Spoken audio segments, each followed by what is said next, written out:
about the work you put in when no one is watching. So many people just give up. It's about how much adversity you can endure and keep moving forward.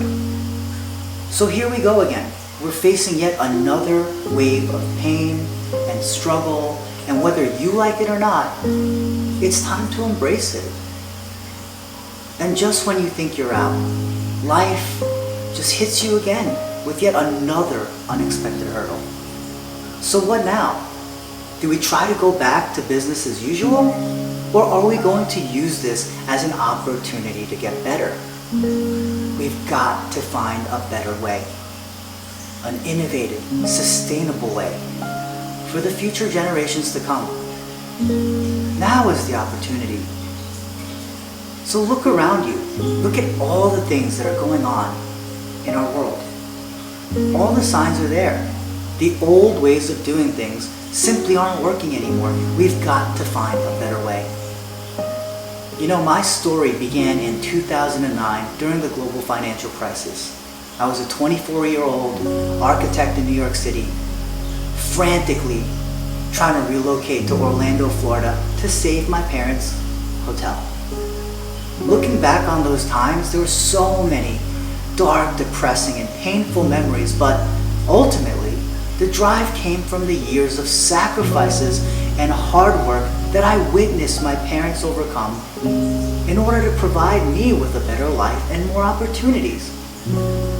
And you know, during that time, frequently, I desperately wished there was just somebody out there that could give me or provide some kind of guidance on what I was going through. So this is the main reason why I decided to do this. And that's why I'm going to take you back to the beginning. Welcome to the beginning, where it all began. The Best Western Airport Inn and Suites came here, Orlando, Florida, February 2009. Came here to take over my parents' property during the global financial crisis and never looked back. This hotel is so special to me, partly because it's my first one and all the struggles and hardships that I faced and I had to endure to make this successful.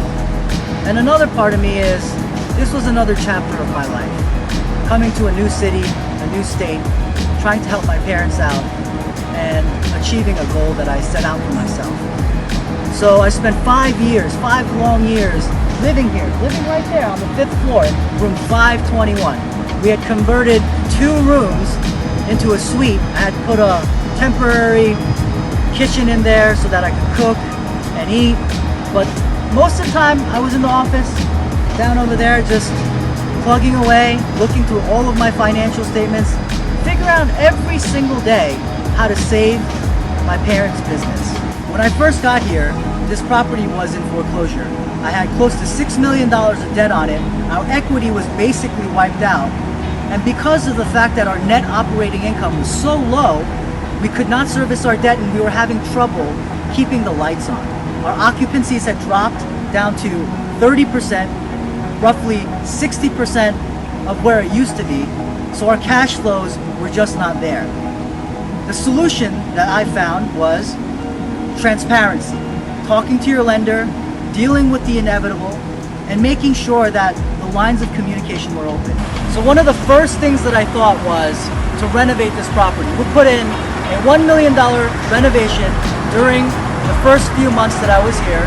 We focused on our sales efforts to bring the numbers back up, hitting different trade shows and contacting all of our OTAs as well as our locally net negotiated rates, all of our contracted business.